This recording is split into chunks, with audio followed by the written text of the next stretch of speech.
আজকে আমি সুকুমার রায়ের লেখা কালাচাঁদের ছবি এই মজার গল্পটা পাঠ করে শোনাচ্ছি। কালাচাঁদ নিধিরামকে মেরেছে, তাই নিধিরাম হেডমাস্টার মহাশয়ের কাছে নালিশ করেছে। হেডমাস্টার এসে বললেন, কি হে কালাচাঁদ, তুমি নিধিরামকে মেরেছ? কালাচাঁদ বলল, আজ্ঞে না, মারবো কেন? কান মলে দিয়েছিলাম, গালে খামচিয়ে দিয়েছিলাম, আর একটুখানি চুল ধরে ঝাঁকিয়ে মাটিতে ফেলে দিয়েছিলাম। হেডমাস্টার বললেন, কেন ওরকম করেছিলে?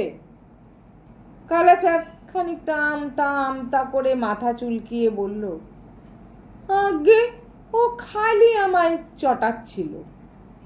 হেডমাস্টার জিজ্ঞাসা করলেন, তোমায় মেরেছিল?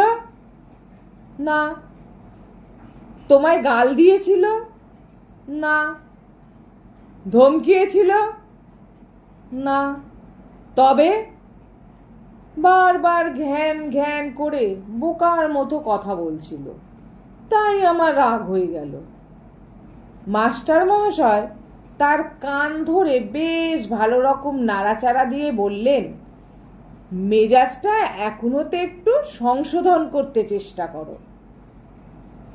ছুটির পর আমরা জিজ্ঞাসা করলাম, হ্যাঁ রে কালাচাঁদ, তুই খামোকা ওই নিধিটাকে মারতে গেলি কেন? কালাচাঁদ বলল, খামোকা মারবো কেন? কেন মেরেছিলাম ওকে জিজ্ঞাসা করো না। নিধিকে জিজ্ঞাসা করলে সে বলল, খামোকা নয় তো কি, তুই বাপু ছবি এঁকেছিস, তার কথা আমায় জিজ্ঞেস করতে গেলি কেন? আর যদি জিজ্ঞেস করলি, তাহলে তাই নিয়ে আবার মারামারি করতে এলি কেন? আমরা বললাম, আরে কি হয়েছে খুলেই বলো না কেন? নিধিরাম বলল, কালাচাঁদ একটা ছবি এঁকেছে, ছবির নাম খান্ডব দাহন। সেই ছবিটা আমায় দেখিয়ে ও জিজ্ঞাসা করলো, কেমন হয়েছে? আমি বললাম, এটা কি এঁকেছ? মন্দিরের সামনে শেয়াল ছুটছে। কালাচাঁদ বলল, না না, মন্দির কোথায়, ওটা হলো রথ, আর এগুলো তো শেয়াল নয়, রথের ঘোড়া। আমি বললাম, সূর্যটাকে কালো করে এঁকেছ কেন? আর তাল গাছের উপরে পদ্ম ফুল ফুটেছে কেন? আর ওই চামচিকেটা লাঠি নিয়ে ডিগবাজি খাচ্ছে কেন? কালাচাঁদ বলল, আহা, তা কেন?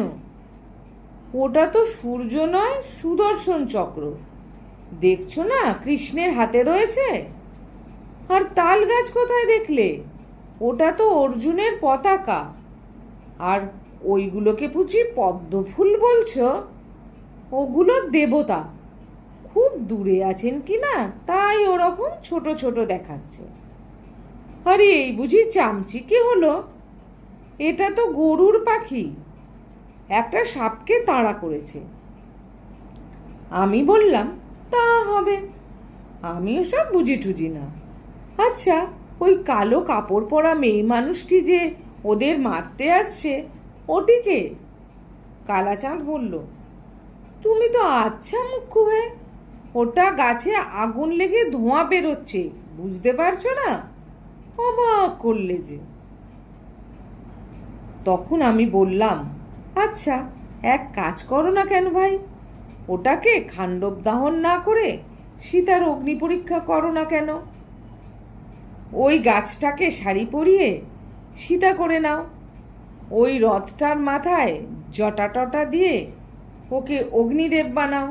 কৃষ্ণ অর্জুন আছেন, তারা হবেন রাম লক্ষ্মণ, আর ওই সুদর্শন চক্রে নাক হাত পা জুড়ে দিলেই ঠিক বিভীষণ হয়ে যাবে। তারপর চামচিকের পিছনে একটা লম্বা ল্যাজ দিয়ে তার ডানা দুটো মুছে দাও, ওটা হনুমান হবে। কালাচাঁদ বলল, হনুমানও হতে পারে, নিধিরামও হতে পারে।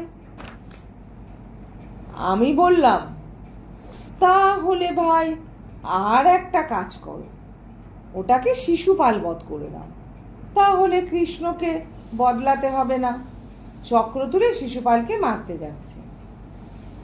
অর্জুনের মুখে পাকা গোঁফদাড়ি দিয়ে খুব সহজেই ভীষ্ম করে দেওয়া যাবে, আর রথটা হবে সিংহাসন, তার উপর যুধিষ্ঠিরকে বসিয়ে দিও।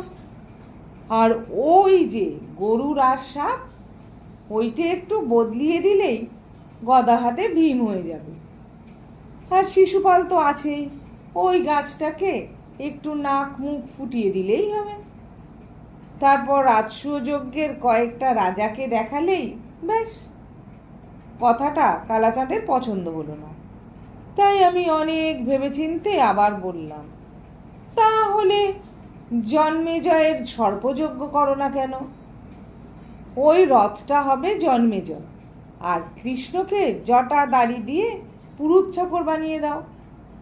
সুদর্শন চক্রটা হবে ঘিয়ের ভাঁড়, যজ্ঞের আগুনের মধ্যে তিনি ঘি ঢালছেন। ওই ধোঁয়াগুলো মনে করো যজ্ঞেরই ধোঁয়া।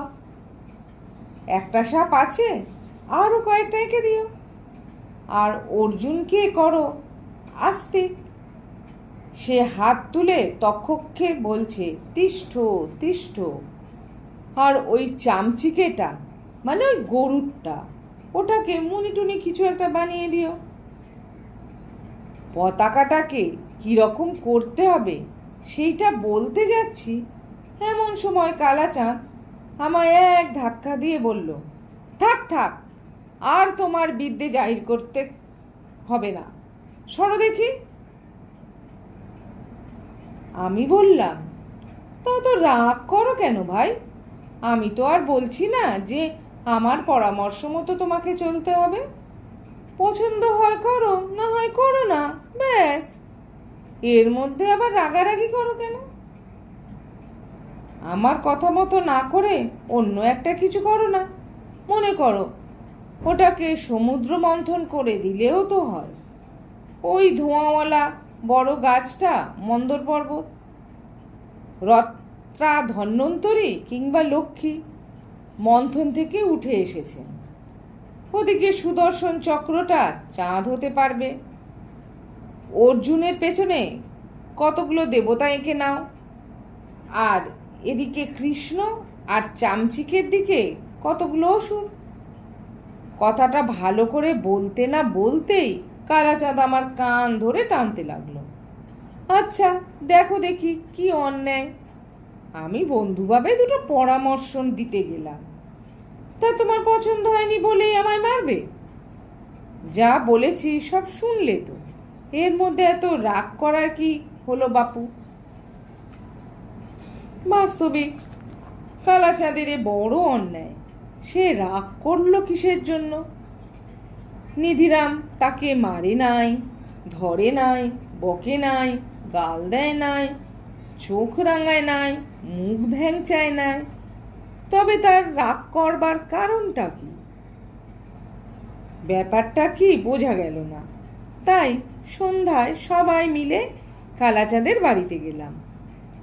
আমি বললাম, ভাই কালাচাঁদ, আমরা তোমার সেই ছবিটা দেখতে চাই, সেই যে সমুদ্র লঙ্ঘন না কি যেন। রমাপ্রসাদ বলল, ধুৎ, সমুদ্র লঙ্ঘন কিসের? অগ্নি পরীক্ষা। আর একজন কে যেন বলল, না না, কি একটা বধ। কেন জানি না কালাচাঁদ হাঁ হাঁ করে একেবারে তেলে বেগুনে জ্বলে উঠল। যাও যাও, ইয়ার কি করতে হবে না বলে সে তার ছবির খাতাখানা ফর ফর করে ছিঁড়ে ফেলল, আর রাগে গজরাতে লাগলো। আমরা হতভম্ব হয়ে রইলাম। সকলেই বলিলাম, কালাচাঁদের মাথায় বোধহয় একটু পাগলামির ছিট আছে, না হলে সে খামোকা এত রাগ করে কেন?